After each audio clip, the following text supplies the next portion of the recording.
So definitively tell us what's what. What about the payroll tax holiday? Is it in there? Will it stay in? And what are its chances?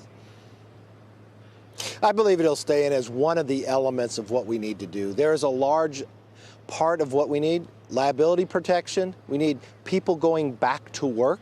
So is the bonus to work that we look at. We know a lot of people are unemployed. How do we continue to deal with that? We look at not the question if, but how do we go back to school? So we want to make sure it's safe for the students and for the teachers. And that's what we're looking at, the funding to be able to move forward in those areas as well. Are there tax incentives that help individuals be able to survive? We're looking also, we have a lot of positives sitting out there. We have money already appropriated, more than $100 billion for states. Can we change that and make it more flexible that the states can use it for other items? Can we use more? We have about $100 billion left in the PPP program that was so successful. And we're watching other states begin to have to shut down again. So can we assist in those small businesses as well? This is just part of the process, so there's going to be debate. It's healthy debate. It's people having different ideas, and then make the very best ideas going into the bill that will become a law. I would say, what does the GOP want? But the GOP, we can see that there's some divergence from what some people in Congress want, what the administration wants. But what do you think the bargaining chips are on both sides, Leader McCarthy? What does the GOP want the most, and what are you going to have to give to the Democrats for them to give you what you want the most? Is that how it works? Does it ever happen that way down there? Well, there's a process the way government's designed. You got a House, you got a Senate.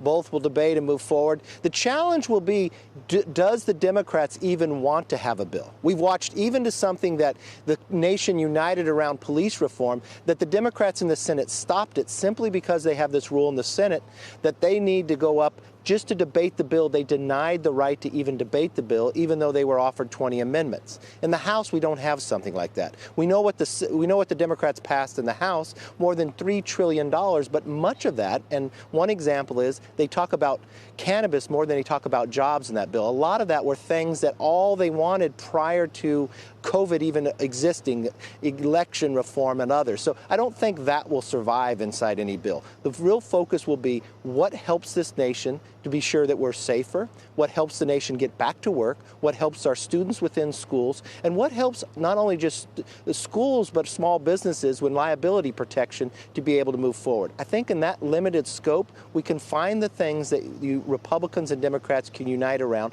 that really would be what America is asking for. So you'll get the liability protection from Democrats. You don't think that's going to be the well, I don't know.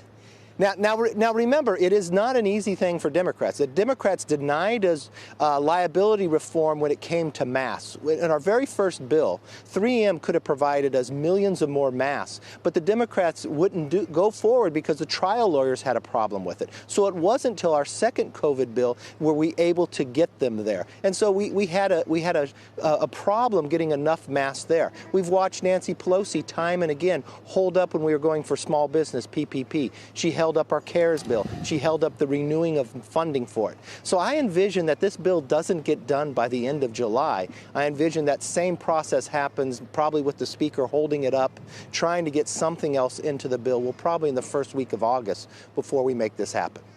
Andrew.